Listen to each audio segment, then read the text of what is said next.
বন্ধুরা আজকে রান্না হবে বিরিয়ানি। এইখানে চাল ভিজিয়ে রেখেছি, বিরিয়ানির চাল। এখানে মাংস ম্যারিনেট করে রাখা হয়েছে, আর এইখানে কাঁচা লঙ্কা, পেঁয়াজ, আদা, রসুন আর টমেটো কেটে রাখা হয়েছে। এটাগুলো এবার মিক্সি করে নেব।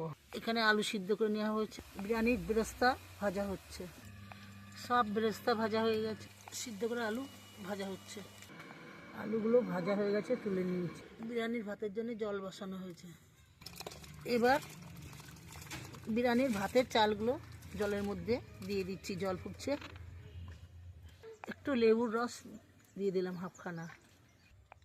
সব গোটা গরম মশলা, জয়ত্রী সব দিয়ে দিয়েছে। ওটা চুল নাকি না দিয়ে দেওয়া হলো। ওকে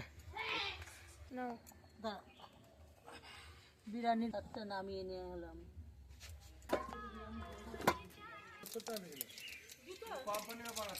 তেলে শুকনো লঙ্কা আর জিরে দিয়ে দেবে, আর এবার মিক্সি করা মশলাগুলো দিয়ে দিলে এবার কষে নেবে ভালো করে। নিয়ে মশলাটা কষা হয়ে গেছে, এবার ম্যারিনেট করা মাংসটা দিয়ে দিলাম, চিকেনটা আর কি। আর বন্ধুরা আমরা এইভাবে রান্না করছি। মাংসটা ভেজে গেলে না রুটু হয়ে যায়, খেতে একটু ভালো লাগে না, তার জন্য আমরা মাখিয়ে রেখেছিলাম।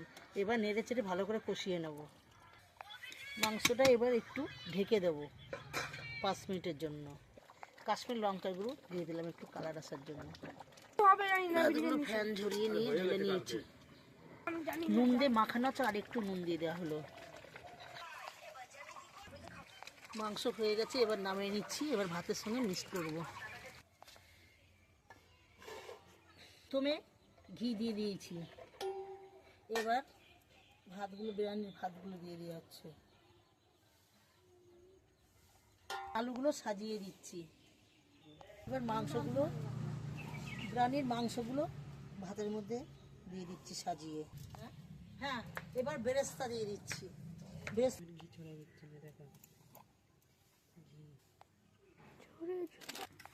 এবার বেরেস্তাগুলো সব ছড়িয়ে দিচ্ছি। বিরিয়ানি মশলা আর একটু দিয়ে দিচ্ছি। এবার দুধের মধ্যে আতর আর কি বল, আতর আর দুধ দিয়ে দিচ্ছি। এবার উনানে ছোট জায়গায় 10 মিনিট হিটে বসিয়ে দিলাম।